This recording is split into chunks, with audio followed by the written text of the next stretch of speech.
Hello, Tomani here again.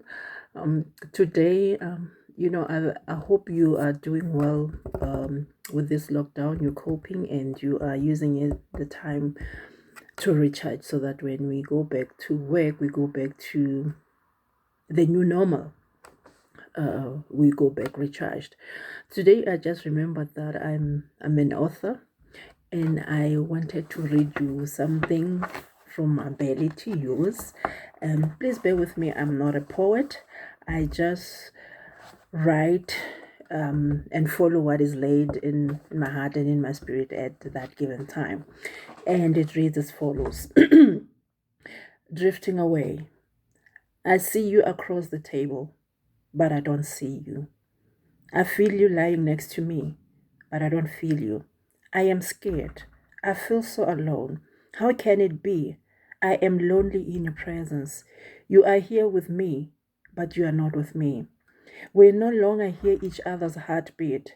You don't hear the love in my voice. All you hear is me nagging. You are deaf to the desperation in my shouts. I don't hear the frustrations in your absence. I sense you drifting away from me. I rush to protect myself. I drift away from you. I tell myself stories. I convince myself that you have also drifted away from me. We end up drifting away from each other, blaming the other. Who started it? It doesn't matter. We drifted away from us. But God is merciful. As we drift away from us, I drift towards myself. You drift towards yourself. In myself, I find yourself. In yourself, you find my essence. Drifting away from us, drifting towards ourselves. In all the noise, disappointments, pain, fights, arguments, understandings, we've drifted away from each other. God used our situation to take us back, to remind us of what's important, who we are. So as you drift away from me, I drift away from you. We drift towards ourselves. We drift towards us. How about that? So, look, I know there are a lot of people who, in this lockdown, they are staying with their parents, family, extended family, kids, and all sorts of family members. But today, I just want to talk to people who have been locked down with their partners, with their spouses. So when I wrote this piece, I was going through an interesting phase in my own journey of life.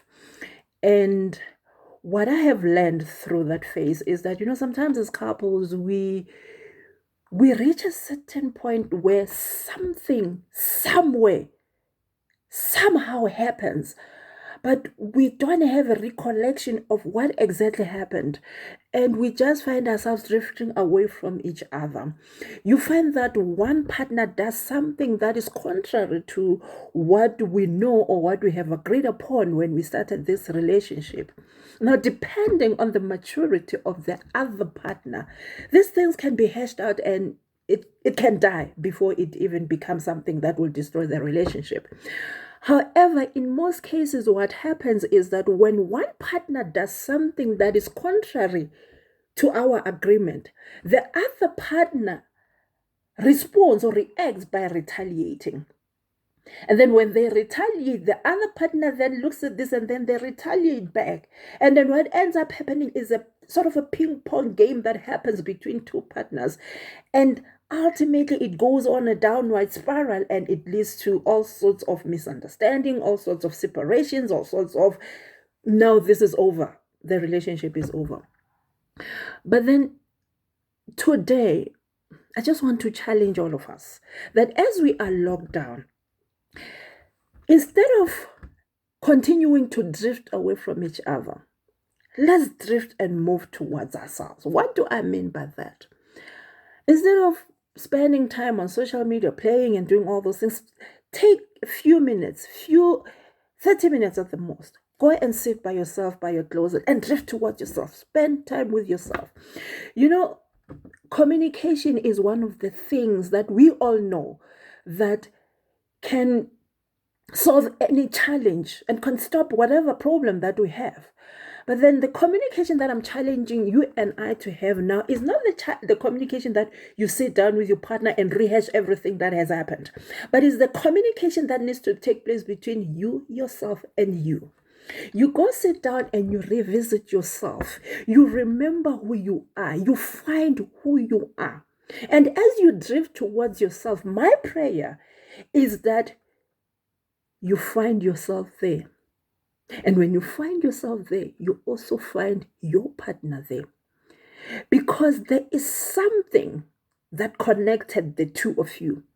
And I pray that you find it there. I pray that you connect with that one thing that made you certain that this is the person that you want to spend the rest of your life with. And as you connect with that thing, stay with it. Remember, who are you? Who is your partner? What does it mean to your relationship? Drift towards yourself. Drift towards your partner. Drift towards your relationship. And when you move out of that closet and you go back and you face your partner, because what you have started in that closet, you have started to drift towards your partner in a spiritual way. Now take a step and start drifting towards them in an emotional and physical way. You catch my drift. Take care.